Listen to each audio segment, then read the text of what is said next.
Amakuru tugiye kubagezaho muri aka kanya rero ni yandi, ni amakuru y'intambara iri kubera muri Repubulika Iharanira Demokarasi ya Kongo, aho umutwe wa M23 wamaze gufata Goma bidasubirwaho, ngira ngo mwese murabizi.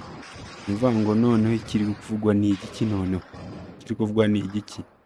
Ikiri kuvugwa ni uko umutwe wa M23 wafashe Goma, ariko hakaba hariho icyo bita gukora isuku, icyo nakwita gukora isuku clearance. Ni ukuvuga ngo hari ingabo za FARDC, zimwe muri zo zanze gushyira imbunda hasi zikajya kwihisha mu baturage. Unarebye mu mujyi wa Goma ni munini, ufata wose ako kanya ntabwo ari ibintu byoroshye. Birasaba yuko ingabo za M23 zica mu makaritsiye, zigaca mu mazu, zikagenda zireba abo bantu banze gushyira imbunda hasi kandi shyira imbunda hasi. Nayo mashusho muri kubona, izi ni ingabo za M23. Iyi ni atake yari yabaye, imbunda ziracyakomeje, ariko imbunda ziri gukoreshwa ni imbunda ntoya. Ikindi dushaka kuvugaho kanya ni ingabo za SADC. Ingabo za South Africa zimwe zari zanze gushyira imbunda hasi, zibanza kurwana. Mu kubona amashusho, mu kurwana kwazo zibona ko ibintu byahinduye isura. Isasu riravuga ubuhuha, isasu riravuze ubuhuha hano, bivuga ngo imbunda ziri gukoreshwa n'imbunda ntoya. Ingabo za SADC zibonye ko ibintu bikaze, urabona ko hano uyu ari guhamagara, ari gusaba umusada. Zimaje kubona ko ibintu bikaze, ingabo zahise zimanika. Iyo umuntu mu gisirikare akenshi iyo bamanitse iyi darapo ry'umweru ubona aha ngaha, bigaragaza ko ingabo zazamuye amaboko, zivuga ati rwose twakubiswe, turi gukubitwa habi, mushyiremo imiyaga, wa mugani w'aba bantu, mushyiremo imiyaga.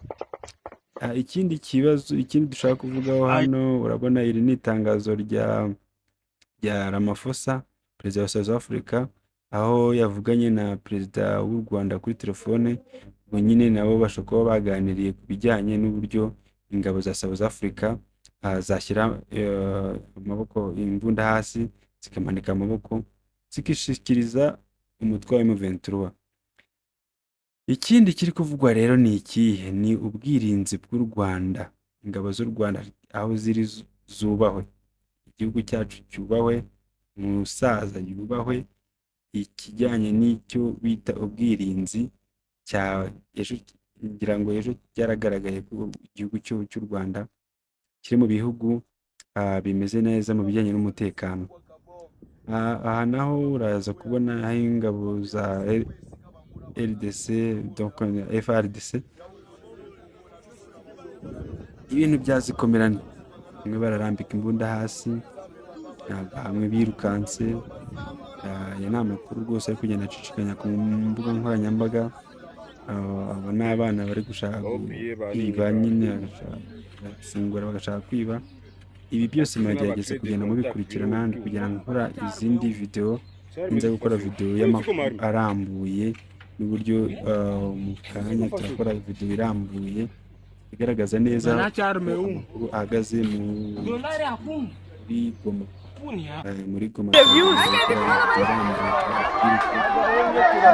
M23 kabira hageze, twahababereye badukurikiye.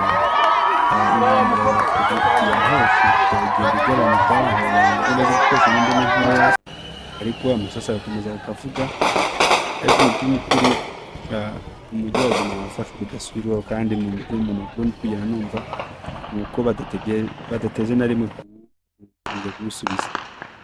Mbashimiye rero, mukomeze mukande like, subscribe, kugira ngo tubagezeho n'izindi nkuru, inkuru zikugereho, dushyizeho uhite uzibona.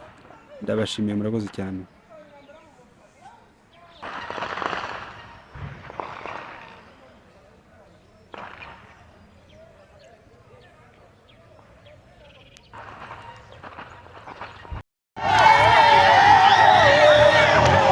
M23 wanafika SSRK, wanakuya Gombora kabisa, waone kisi watu wanafurahi. Hapa ni SSRK Goma. SSRK wanatoka Sake hapa sasa ilika kabisa tunagombolewa. Ndio hapa kai wako wanapita kabisa. Na sie tunagombolewa hapa. Tunagombolewa hapa sasa ilika kabisa na sisi. Ndio hapa wanajeshi kabisa kishiko wanapita. Ndio hapa kabisa hapa wanafika. Hapa ni seserika, hapa ni seserika.